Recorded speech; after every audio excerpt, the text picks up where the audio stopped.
Bienvenue sur le ring, l'ODJ TV Radio, Nabil Adel. Bonjour. Professeur Nabil Adel. Merci beaucoup. Merci d'avoir accepté de monter sur le ring pour cette émission de reprise, de rentrée avec vous. Professeur Nabil Adel, je rappelle, directeur du groupe de recherche en géopolitique et géoéconomie à l'ESCA. Merci pour l'invitation. Merci d'avoir accepté. Je rappelle que les 3 rangs thématiques. Première rang thématique, dialogue social ou dialogue de sourds. C'est l'actualité du moment avec cette deuxième hausse du SMIC, donc vous nous direz un petit peu à la fois sur la forme et sur le fond d'ailleurs ce que vous en pensez. Deuxième round, une rentrée politique sous tension avec un point d'interrogation. Et troisième round, Afrique avec cette succession, j'allais dire, de coups d'État, de tout ce qui peut se passer aujourd'hui, avec en lumière aussi toujours ce conflit ukraino-russe qui perdure, des BRICS aussi que vous avez suivi de très près, la dédollarisation qui serait en route. Donc bref, un petit peu tout ça, est-ce qu'il y a de nouvelles alliances stratégiques et de nouvelles cartes diplomatiques qui vont être redistribuées, vous nous direz également. Mais sur le premier rang, dialogue social ou dialogue de sourds pour vous, Nabil Adel? Écoutez, ce n'est pas un dialogue. On n'est pas en présence d'un dialogue, on est en présence d'une partie qui dicte ses conditions à une autre partie. Nous avons un gouvernement qui dicte ses conditions au patronat. Et quand c'est au patronat d'exprimer des vœux, c'est toujours des promesses qu'il a en retour.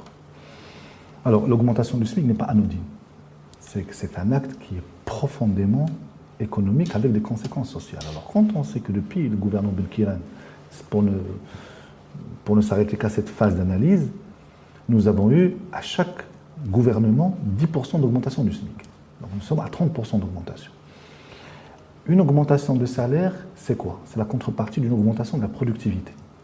Et pas pour couvrir des niveaux de vie. Ça, c'est une école de pensée économique. Certains considèrent qu'une augmentation du SMIC ne doit pas être forcément adossée à une hausse, ou en tout cas à la productivité. Non, elle doit être adossée à la productivité. Sinon, pourquoi? Qu'est-ce qui se passe? Vous avez beaucoup de choses qui vont commencer à s'additionner. Vous augmentez le salaire, le coût du travail avec tout ce qui est social, l'AMO, l'indemnité de perte d'emploi, toutes les charges sociales, le coût de l'énergie, le coût de l'emprunt. Et puis, qu'est-ce que vous êtes en train? Vous êtes en train de tirer l'entreprise vers le bas, et surtout la PME. Donc, vous avez deux choses. Soit vous allez avoir une rafale de fermeture, je ne dis pas que ça c'est à cause uniquement du SMIC, mais entre autres.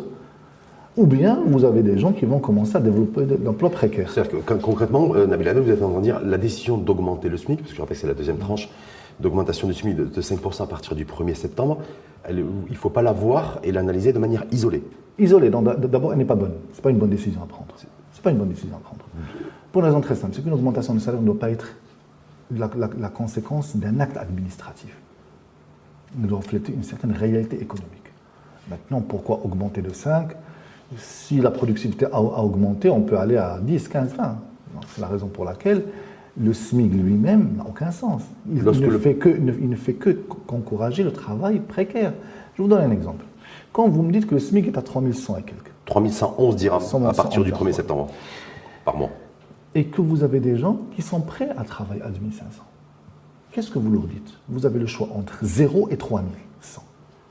Donc il y a toute une partie qui va se situer entre 0 et 3000 qui ne pourra pas avoir accès au marché du travail. Mais vu que ce sont des gens qui doivent manger, se déplacer, avoir une vie, ils vont aller vers l'informel. Donc vous dites, en fait, cette hausse du SMIC, cette nouvelle hausse du SMIC peut encourager la forme de précarité et voir l'emploi informel. Elle précarise le travail, parce que les gens ont besoin de se nourrir. Si on ne peut pas avoir 3000 dirhams, parce que c'est trop cher pour une TPE qui fait moins de 100 000 dirhams ou 200 000 dirhams de chiffre d'affaires, ben on va aller vers le travail sous-déclaré, au travail précaire et à l'informel. En tout cas, cette nouvelle hausse du SMIC, grosso modo, le nombre de bénéficiaires, en tout cas, est directement concerné par cette hausse du SMIC. C'est à peu près 1,5 million de personnes. C'est pas rien. C'est à peu près 50% des personnes déclarées à la CNSS. C'est pas rien. Donc, qu'est-ce que vous faites? Vous augmentez mécaniquement le coût du travail. Alors maintenant, qu'est-ce qu'a eu la CGM en contrepartie? Alors aujourd'hui, la CGM ne représente plus personne. À part un clan familial, on a vu le scandale du conseil d'administration, elle ne représente pas grand monde. C'est qu'aujourd'hui, quand vous donnez depuis 10 ans, parce que vous parlez au nombre de milliers de TPE et de PME, vous êtes en train de prendre dans leur poche pour donner à nos compatriotes une augmentation du SMIC. En période d'inflation, c'est pas mal. C'est pas mal, mais attention, attention, on n'a rien sans rien. On n'a rien sans rien. Vous donnez d'un côté, vous devez prendre de l'autre. Alors, si les marges n'augmentent pas, si les prix n'augmentent pas, si les coûts des intrants augmentent, vous finissez par mettre à genoux vos entreprises. Alors maintenant, qu'est-ce qu'a eu la CGM en contrepartie? On devait avoir la flexibilisation des mouvements du travail, l'emploi et le licenciement. Donc, pour le moment, on n'a que des promesses. On n'a rien vu venir. Mais certainement que Cheikh Blahel, j'ai pris dans la CGM, a eu pas que des promesses, des garanties. Non, mais c'est quoi les garanties? Younes Khoury, ministre en charge de l'emploi et qui pilote justement ce dossier dialogue social, a fait savoir, il s'est déplacé à la CGM vendredi dernier, que le projet de loi sur le droit de grève serait dans le pipe et le circuit parlementaire serait quasi-finalité et dans le circuit parlementaire à partir du mois d'octobre. Donc ça veut dire que nous avons une CGM qui ne sait pas négocier. Dans ce cas, je n'augmente pas jusqu'à ce que j'ai quelque chose. Parce que moi, qu'est-ce que j'ai fait en tant que CGM? J'ai honoré une partie de mon engagement. J'ai fait une première augmentation de 5%. Alors maintenant, il est où le vôtre?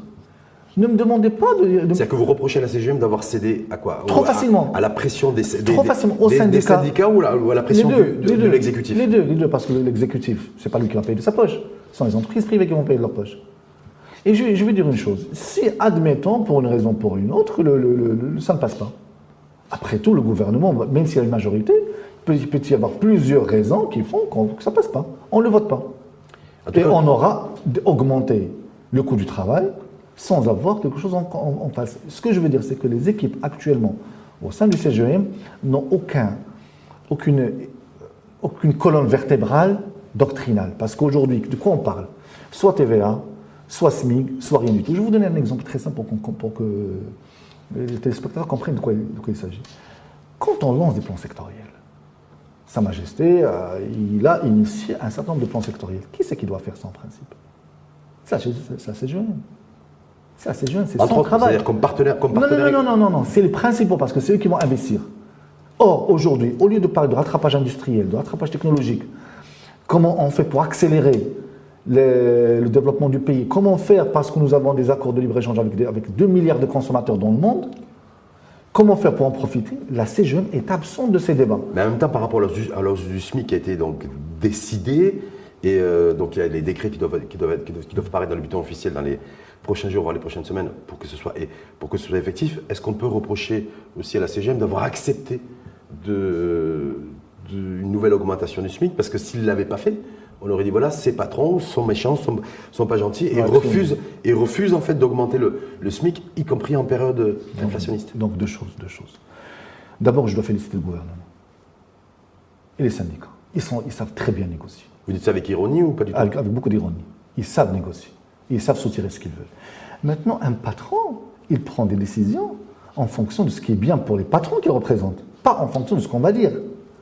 Et aujourd'hui, est-ce que le tissu économique s'est rétabli de la Covid, s'est rétabli de l'inflation, pour qu'on vienne lui ajouter un nouveau boulet?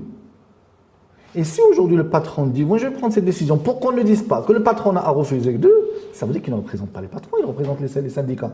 Donc autant la CGM doit devenir un syndicat de travail, pas de patron d'entreprise.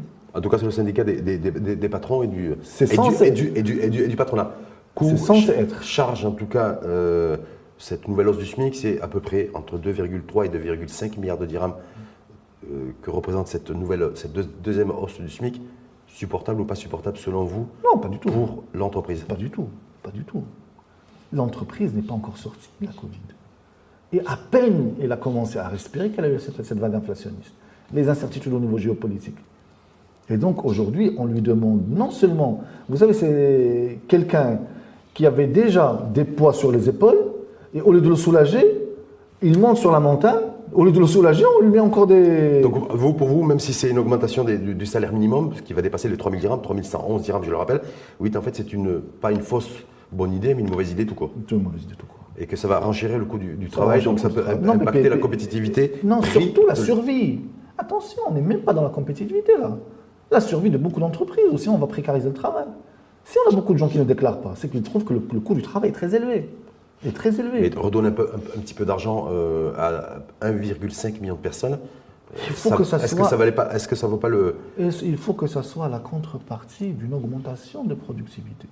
Moi, par exemple, quand vous recrutez quelqu'un, vous le recrutez en fonction de ce qu'il va faire pour vous comme travail. S'il vient vous dire, écoutez, votre salaire ne me suffit pas parce que moi j'ai des dépenses de temps par mois, qu'est-ce que vous allez lui dire? Mais vous allez lui dire non, c'est pas... Relever le seuil minimum en matière de dignité aussi. De dignité. La dignité. C'est le revenu aussi de la dignité, le revenu du travail, le salaire minimum, parce qu'en échange, il y a un travail, une rémunération. Non, ça c'est un choix politique. La dignité, elle s'acquiert par le travail.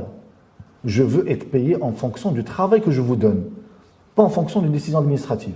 Mais je vais être payé aussi pour pouvoir au moins essayer de faire face à mes besoins et à mes dépenses. Ce n'est pas comme ça qu'on gère les choses. Parce que qu'est-ce qui se passe? Qui est le premier perdant dans cette histoire? Vous avez les patrons, vous avez aussi les salariés. Parce qu'un salarié qui donne plus en matière de productivité, on lui dit de toute manière vous allez avoir 5%, il peut avoir plus. Donc aujourd'hui, là où on pense régler le problème, on ne fait que l'accentuer. Parce que qu'est-ce qu'on fait? On précarise d'abord le travail, puisque les gens vont aller vers le noir, vont aller vers l'informel, vont aller vers la sous-déclaration. Donc on ne rend pas service aux salariés. Puis surtout, on pense à ceux qui sont déjà en poste, mais on ne pense pas aux chômeurs. Parce que plus vous augmentez la barrière à l'embauche, à travers beaucoup de réglementations, plus vous réduisez le nombre de personnes qu'on va recruter. Dernière petite question avant de passer au deuxième round. Professeur Nabil Adel, sur le fait que donc on va se retrouver avec un salaire minimum, le SMIC, à 3111 dirhams, et on va se retrouver également avec une constante qui est structurelle d'ailleurs, le salaire moyen dans le privé, qui est autour de 4500 dirhams. C'est-à-dire qu'on se retrouve avec un gap qui se réduit entre le salaire minimum et le salaire moyen dans le privé. C'est ça ce qui est grave. C'est qu'aujourd'hui, le salaire minimum, le salaire moyen reflète une productivité de l'économie. Le salaire minimum représente une décision administrative. Ok. Et donc, tant qu'on n'arrive pas à augmenter les revenus des gens par le fruit de leur travail, et dans ce cas, moi je ne suis pas contre une augmentation de 10, 15, 20% si leur productivité le justifie. Maintenant, prendre une décision administrative, vous n'imaginez pas la casse que ça fait dans l'économie. Parce que moi, quand je suis un patron, quand j'ai un bon élément, je n'ai pas besoin de la loi pour l'augmenter, parce que sinon j'ai peur qu'il aille à la concurrence. Donc c'est moi qui l'augmente. Mais je l'augmente en fonction d'un carnet de commandes, en fonction d'une structure de coût, en fonction d'un cycle d'exploitation. Donc j'augmente d'une manière organique. L'augmentation du SMIC par décision administrative est une augmentation d'une manière mécanique. En tout cas, qui sera effective à partir donc effective depuis le 1er septembre, dans l'attente des décrets de publication au niveau du bulletin officiel. On passe au deuxième round, qui est un petit peu en relation, Nabil Adel, avec le premier axe et le premier thème. Deuxième round, une rentrée politique sous tension, le retour des vacances, rentrée scolaire, l'inflation, même si effectivement elle est autour de 5%, on est sur une vraie décélération depuis quelques mois. Mais parallèlement à cela, on a une des 5 hausses consécutives du prix des hydrocarbures, donc c'est la rentrée scolaire aussi, avec l'augmentation des prix en matière des frais de scolarité, en tout cas pour le secteur privé, des manuels scolaires. Donc on se retrouve avec une rentrée compliquée une fois de plus. Oui, compliquée, mais pour beaucoup de nos compatriotes, le gouvernement doit faire quelque chose, notamment en matière de contrôle des prix.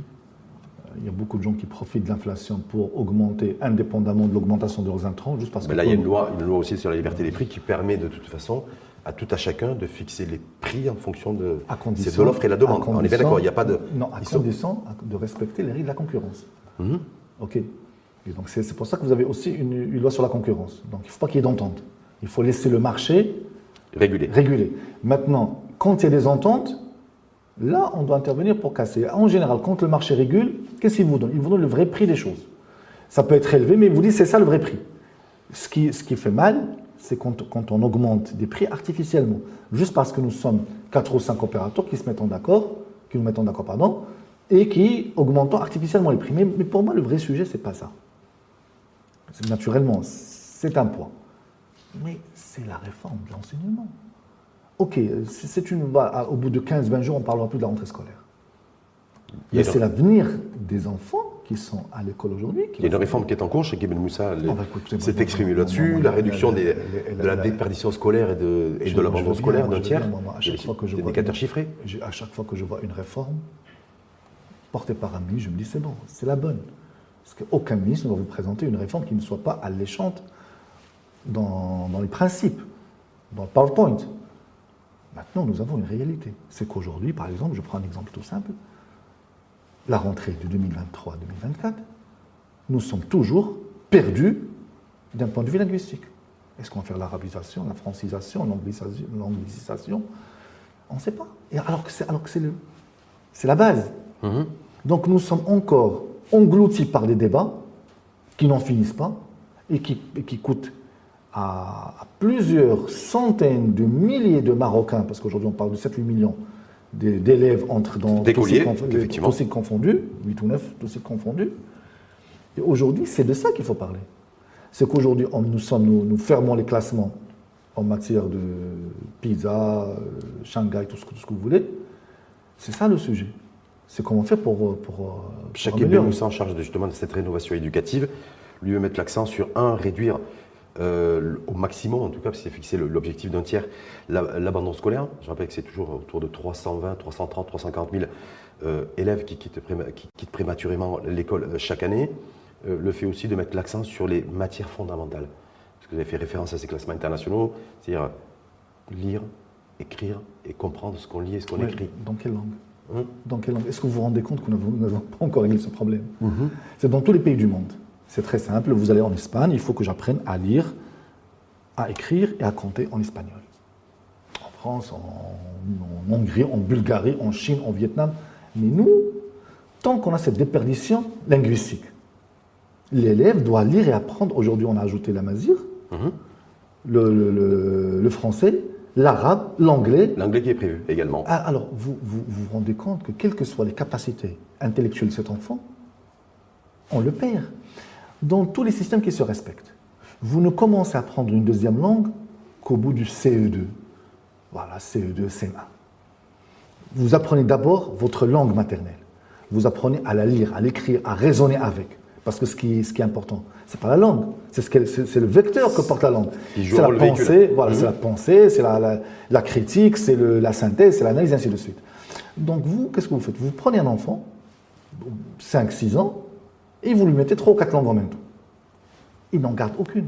Donc tant qu'on n'aura pas réglé ces problèmes fondamentaux, ça ne sert à rien de lancer de grands objectifs. Vous, Nabil Adel, donc cette rentrée, je rappelle la thématique rentrée politique sous tension, où effectivement, cette rentrée, c'est d'abord pour vous en tout cas la rentrée scolaire, elle est marquée par le fait que la question des langues et l'enjeu linguistique n'est pas réglé, entre autres. Alors qu'il y a une réforme qui est en cours. Entre autres, vous avez le remplissage des classes, vous avez le statut de l'enseignant, vous avez quelle technologie on met à la disposition des élèves aujourd'hui, parce qu'aujourd'hui on passe dans le digital, alors quelle technologie on fait en leur, et puis vous avez aussi un autre élément. Aujourd'hui, quand on prend le système secondaire, quand on arrive au bac, les seules possibilités qui s'offrent aux Marocains, c'est le français.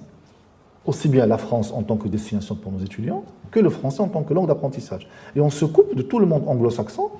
Mais c'est prévu. Il y a des choses qui sont prévues sur les 2 prochaines années. C'est mal prévu. Excusez-moi, je vous donne, et je peux en parler parce que moi je suis enseignant. On ne commence pas, on ne généralise pas une langue depuis la base de la pyramide. On la généralise depuis le haut de la pyramide. C'est-à-dire qu'au lieu de faire l'anglais à partir du collège, c'est une mauvaise idée. C'est le faire à partir du lycée? À partir du supérieur. Le faire en tant que langue. Mais dès le bac, au lieu d'enseigner en français, j'enseigne en anglais. Pour une raison très simple. D'abord, la population est plus réduite. On parle de 300, 400 000 qui arrivent chaque année dans les différents cycles du supérieur. Et puis, c'est une population mature. Et puis, le personnel à former est beaucoup moins nombreux. Et c'est un personnel de l'enseignement supérieur. Donc, c'est un personnel qui maîtrise la matière. Encore faut-il avoir le nombre suffisant d'enseignants maîtrisant l'anglais pour pouvoir enseigner cette langue et enseigner les matières avec la langue de Shakespeare. Vous comprendrez, Rachid Hallaoui, qu'on en aura encore moins si on s'attaque à la base de la pyramide. Donc pour vous, c'est cette rentrée politique sous tension, parce que vous dites la problématique des langues, en tout cas l'enjeu linguistique. Important. Il faut le régler. Pour vous, c'est extrêmement important. Il faut le régler. Nous sommes des Marocains, nous sommes des musulmans, nous sommes des Arabes. L'arabe doit être le centre du dispositif d'enseignement. Naturellement, on peut toujours s'ouvrir à d'autres langues. L'arabe littéraire ou le darija? Non, l'arabe littéraire et le darija, ce n'est pas une langue. En même temps, c'est la langue la plus parlée dans notre pays. Non, mais ce n'est pas une langue. C'est la langue. Non, c'est un dialecte. Oui, mais c'est le dialecte linguistique le plus parlé dans notre pays. Donc certains considèrent aussi que faire un débat sur l'école et sur les langues, en mettant de côté le dialecte darija qui est le plus parlé, est-ce que ça a du sens aussi? Non, ça n'a aucun sens. Parce que vous ne pouvez pas faire une thèse sur la masse monétaire et la circulation au Maroc en darija. Vous pouvez le faire en arabe classique, vous ne pouvez pas le faire en arabe dialectal, sinon vous allez abrutir les gens. La darija, c'est un vecteur de communication pour faciliter. Mais en tant que vecteur de la pensée, pour développer des concepts complexes et les assimiler, transmettre et les mettre en œuvre, non, la darija, c'est une régression considérable. Donc rentrée politique sous tension pour vous, oui, parce que la question l'enjeu des langues, c'est entre 7 et 8 millions d'élèves qui sont, à la fois publics et privés, qui sont paumés linguistiquement. Qui sont perdus linguistiquement. Vous dites, voilà, vous tirez la sonnette d'alarme à ce niveau-là. Et puis juste d'un point, ça me permettra de faire le lien avec le troisième axe, c'est même d'un point de vue géopolitique. Une puissance qui se veut une puissance, telle que le Maroc, ne peut pas utiliser le logiciel linguistique d'une autre puissance. Il doit utiliser le sien. Aujourd'hui, nous sommes le seul pays au monde où vous pouvez venir, un Bulgare, il vient au Maroc, il ne connaît ni l'arabe ni le français, au bout de 10 ans, il a appris le français, il n'a pas appris l'arabe. C'est une folie. Et mieux encore, nous sommes arrivés au stade suprême, je ne sais pas comment qualifier ça, où des gens viennent ici, préparent leurs études, préparent les concours, et partent en France. Alors que dans tous les pays du monde, non, je ne parle pas de Marocains, je parle d'autres pays. Oui. Alors que dans tous les pays du monde, vous voulez étudier dans un pays, vous allez en Russie par exemple, vous allez faire un an de russe. Et là, vous pouvez accéder au système russe. Mais pourquoi? Ce n'est pas qu'une question de langue. C'est comme ça que je diffuse ma culture dans le monde. C'est-à-dire ceux qui ont parlé ma langue et qui ont appris dans ma langue, demain, ils vont défendre mes intérêts dans leur pays. Maintenant, quand on prend une autre langue, qu'est-ce qu'on dit en général? On préfère l'original à la copie. Généralement, même si c'est des belles copies. Troisième round, Nabil Adel, justement, Afrique vers une redistribution des cartes diplomatiques. On a effectivement un monde et des blocs régionaux à travers le monde qui restent très mouvants, comme des plaques tectoniques, donc ça bouge un petit peu dans tous les sens. Depuis 2020, c'est 8 coups d'État, en tout cas sur le continent. Depuis février dernier, c'est ce conflit ukraino-russe qui perdure. Certains d'ailleurs y voient une guerre qui, pas de 100 ans, mais en tout cas qui pourrait s'inscrire dans la durée. On a eu cet été ce grand rassemblement aussi anti-dollar avec les BRICS qui ont demandé à un certain nombre de pays de venir les rejoindre, comme les Émirats arabes unis ou l'Arabie saoudite, donc vers une dédollarisation, avec une nouvelle banque aussi qui est sur pied pour pouvoir aussi un petit peu casser ou en tout cas réduire l'hégémonie du FMI et de la Banque mondiale. Donc on voit bien qu'il y a beaucoup de choses qui bougent. Vous qui êtes expert en géopolitique, est-ce qu'effectivement on est là aujourd'hui, et pour nous d'ailleurs, le Maroc, vers une redistribution complète des cartes et des alliances? Alors, ce qu'on va faire, on va commencer par démêler les vrais sujets de l'enfumage médiatique. L'enfumage médiatique. Il n'y a pas de dédollarisation. Il n'y a pas de dédollarisation. Même la banque des BRICS, les New Development Bank, son capital est libellé en dollars. Et le gros des avoirs des Chinois à l'extérieur est libellé en dollars. Donc les Chinois premiers, sans la Chine, les BRICS ne sont rien. Donc la première puissance au sein des BRICS n'a aucun intérêt à ce que le dollar s'effondre. Bon, on essaie de créer un peu d'équilibre, mais entre ces pays-là, il n'y a rien de commun. Ni politiquement, ni géopolitiquement, ni économiquement. Pourtant, il y a des critères communs d'éligibilité. Non, ce sont des critères assez généraux. Genre prestige, voilà, il n'y a rien de concret. Par exemple, quand les pays européens ont voulu faire la monnaie unique, c'était des critères précis. Inflation moins de 3%, endettement 60%. Même voilà. C'est pas forcément respecté d'ailleurs. Mais non, ça a été respecté au moment de l'adhésion. Maintenant, après, c'est un autre sujet. Là, on ne sait pas sur quel. Donc, alors, on va dire que c'est un club, c'est un rassemblement. On va se voir, parler de sujets divers et variés, mais aujourd'hui, parler d'une monnaie commune et d'un d'accord à minima, non, c'est même pas le cas. En tout cas, il y a quand même la volonté d'essayer de s'extirper, je veux dire, le plus possible du dollar et de l'hégémonie du dollar sur le monde, de la part de ces pays BRICS.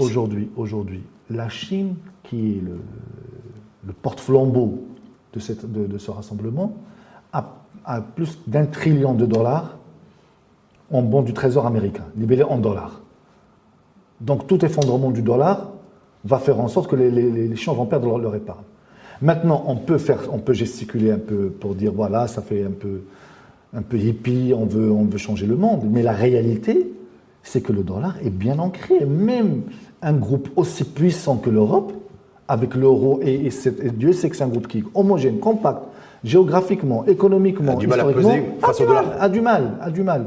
Alors que dire d'économie, vous avez Donc pour vous, BRICS, tout ça c'est de l'enfumage que vous avez qualifié? Non, parce que la dédollarisation. La dédollarisation, c'est l'enfumage. Ça, c'est l'enfumage. Mais BRICS en lui-même, la consolidation, le fait que des pays, comme je le disais précédemment, l'Arabie Saoudite entre autres et les Émirats Arabes Unis rejoignent ce club est-ce que là, il y a quelque chose qui est en train de bouger et qui nous, Maroc, devrait nous interpeller? Non, même pas. Pourquoi?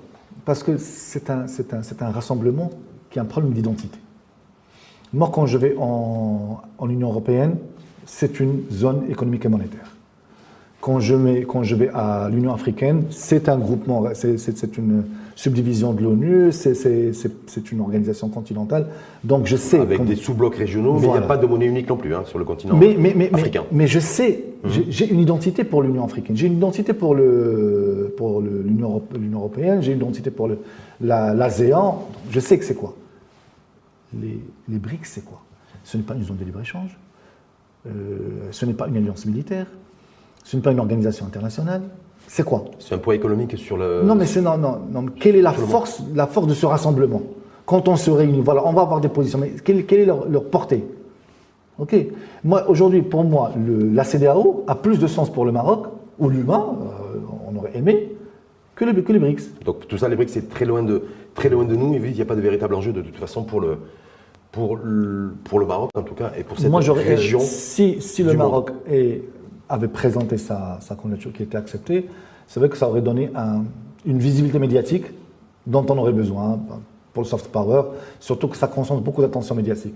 Mais en tant que substance réellement, je ne vois pas. Peu de choses. Justement, vous avez fait référence à la CEDEAO qui est en première ligne, parce que je faisais référence précédemment à cette série de coups d'État que connaît le continent depuis quasiment 2020. C'est 8 coups d'État, les plus récents, en tout cas le plus récent c'est le Gabon, fin août, il y a eu le Niger juste un petit peu avant, mais il y a eu aussi d'autres pays précédemment, le Burkina Faso, Guinée, Mali et autres. Est-ce que tout ce qui est en train de se passer aujourd'hui sur notre continent doit nous interpeller et surtout donner lieu, selon vous, à de nouveaux rapports de force, de nouvelles alliances, ou pas du tout? Alors, il faut comprendre ce qui se passe dans la région. Après la Deuxième Guerre mondiale, vous avez deux blocs qui ont émergé, les États-Unis et l'Union soviétique. Alors, les États-Unis avaient deux alliés, deux principaux alliés. La Grande-Bretagne, qui occupait plus ou moins le Moyen-Orient, et la France, qui occupait plus ou moins l'Afrique. Et donc, la France a toujours vendu à ses partenaires au sein du G7 que je défends vos intérêts en Afrique, mais laissez-moi faire, j'ai mes réseaux, je connais, je suis une ancienne puissance coloniale, et ainsi de suite. Et donc, je pense que la France a survendu ça. Parce que les 10 à 15 dernières années, ou 20 dernières années, vous avez de nouvelles puissances qui ont émergé. La Chine et la Russie. La Chine économiquement, la Russie militairement. Donc, les États-Unis se retrouvent menacés dans cette zone. C'est l'allié sur lequel on comptait pour préserver nos intérêts est en train de se faire éjecter pays après l'autre. Donc, par qui? Par les populations, par les deux. Les pays ou par des puissances les deux. Vous avez étrangères, internationales qui vous avez d'abord les puissances étrangères. Et donc on assiste à cette guerre-là en fait. Voilà, sur le terrain. Mais qui est portée par un ressentiment de la population. Et c'est là où vous me permettez de faire la conclusion, je vous remercie, sur le rejet de la France par la population. Par certaines populations, parce que je rappelle que c'est pas... beaucoup d'experts et de spécialistes comme vous considèrent qu'en fait tous ces coups d'État dans différentes régions du continent, que ce soit le Sahel, l'Afrique centrale ou l'Afrique de l'Ouest, il n'y a pas forcément de points convergents et communs. Ah si. Pour certains, en tout cas. Dans ce qui s'est passé au Gabon, c'est pas ce qui s'est passé au Mali. Sur la couche supérieure. Mais, mais toutes les populations sortent pour dire on n'en veut plus. Et là... On veut plus de qui? On veut plus de la France-Afrique que le colonial. La France-Afrique.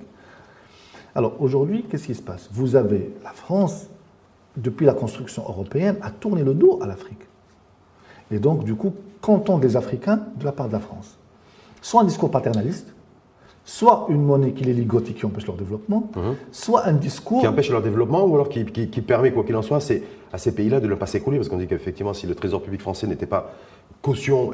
Ah bon, parce que le Maroc s'était écoulé? Non, Non, parce que le Maroc s'était écoulé? le Maroc a pris la décision juste après son, Non, après son indépendance de créer sa propre monnaie et le dirham. Est-ce que l'Algérie s'était fondée? Est-ce que la Tunisie s'était fondée? Qu'est-ce que ça veut dire? C'est ça le discours paternaliste, que les Africains ne supportent plus. Qu'est-ce que ça veut dire? Ça, on n'est pas capable de gérer notre propre monnaie. Tous les pays du monde ont des monnaies, sauf ces pays-là. Non, c'est pas sérieux. Alors, deuxième élément, c'est que vous avez une xénophobie et un racisme qui s'est décomplexé dans les médias français. Or, autant dans les années 60, 70, 80, la diffusion de l'information était limitée, aujourd'hui, ce qui se passe à Paris est entendu directement à Bamako.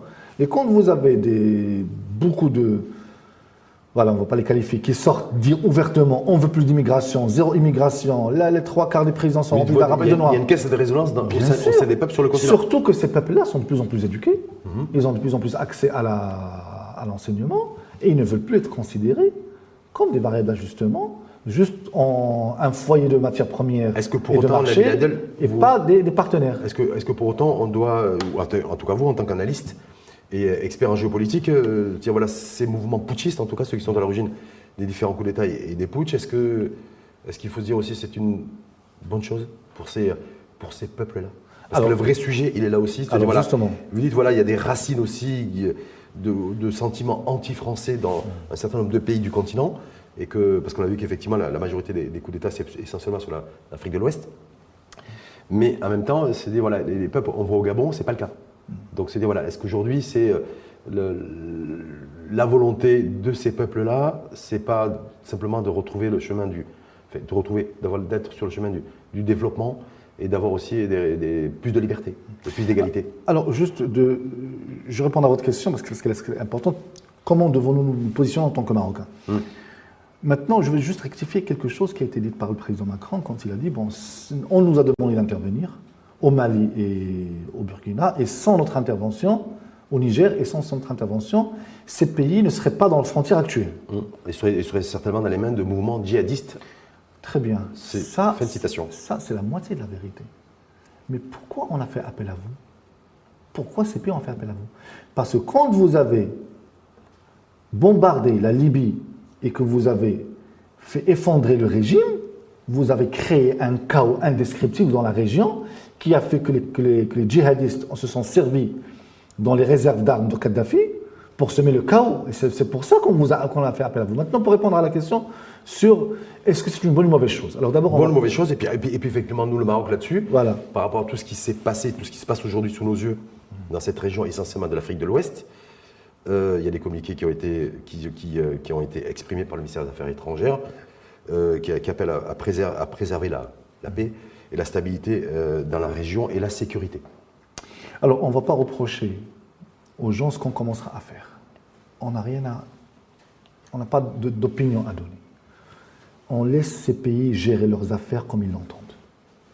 Et je pense que Sa Majesté a tracé la voie en appelant à une collaboration Sud-Sud et à ce que le Sud global se prenne en charge et qu'il sorte et qu'il ne remplace pas un colonisateur par un autre. Malheureusement, les réseaux de transmission ne fonctionnent pas parce que la vision, elle est intéressante. C'est une vision qui parle aux Africains. On leur dit ni Russie-Chine, ni France-Occident. Nous-mêmes, on se prend en main. Le Maroc doit, en répétant cette position, cette vision de Sa Majesté, dans toutes les instances africaines, dire on est là si vous avez besoin de nous. Mais on ne s'immisce pas dans vos pays. Et une fois que vous aurez choisi... C'est le principe de non-ingérence dans les affaires des autres pays. Et surtout... Et la centralité d'ailleurs de la diplomatie marocaine. Et puis surtout, privilégier les rapports équilibrés, d'égal à égal, entre peuples et pays ayant atteint le même stade de développement. Mais important, juste pour conclure là-dessus, un regard extrêmement attentif à ce qui se passe au Gabon, ce qui se passe au Niger. Partout, on doit avoir des cellules de crise et des cellules de veille pour voir, parce que nous avons des investissements, donc il faut les protéger. On va voir si on peut faire des médiations quand on nous le demande. Le Maroc est une voie respectée et respectable. Maintenant, on ne s'immisce pas dans les affaires de ces pays. Une fois qu'ils auront retrouvé la voie qui est la leur, on est là pour aider, si on nous le demande. Et nous avons un projet qui est séducteur. Nous avons un projet de développement, de co-développement Sud-Sud. On n'est ni Russie, Chine, ni France, Occident. Donc non. la troisième voie. La troisième voie, entre nous, on compte sur nos propres ressources. Et le Maroc a montré l'exemple en investissant massivement en Afrique. Et donc, c'est une voie qu'on peut développer avec tous les pays quand ils le souhaitent, si nous le demandent. Donc le wait and see, surtout maintenir ce principe. Pas le wait and see, il ne faut pas être négatif. Il faut maintenir une veille active, essayer de voir de quelle manière on peut aider dans la résolution des problèmes. Est-ce qu'on peut accueillir des discussions comme on a fait pour le cas de la Libye? Est-ce qu'on peut faire en sorte que les populations ne souffrent pas de situations de blocage qui s'éternisent? Mais on n'est pas là en donneur de leçons ou bien dans une attitude paternaliste. Les Africains ne supportent plus ça. Merci infiniment, professeur Nabil Adel, de cette lecture analytique à la fois du dialogue social, nouvelle hausse du SMIC de 5% à partir du 1er septembre. Sur cette rentrée politique, vous avez mis, vous, le curseur sur la rentrée scolaire, la rentrée éducative et plus précisément sur le fait que la question linguistique, en tout cas le modèle linguistique n'était pas encore réglé pour cette rentrée scolaire. Vous dites attention, vous tirez la sonnette d'alarme parce que si ça c'est pas réglé, ça va être difficile de régler tout le reste, malgré le fait qu'il y a une réforme et une rénovation, en tout cas de l'éducation éducative, pilotée d'ailleurs par Chakib Ben Moussa depuis pratiquement 2 ans. Et votre lecture également sur tout ce qui se passe aujourd'hui à travers le monde, y compris sur le continent, nouvelles alliances ou pas nouvelles alliances. Vous dites de toute façon, le continent africain doit, putsch ou pas putsch, quels que soient les régimes, prendre son destin en main au service de chacun des citoyens africains, continent d'avenir. Tout à fait. Merci en tout cas infiniment à vous, Nabil Adel. Je rappelle, directeur du groupe de recherche en géopolitique et en géoéconomie de l'ESCAP.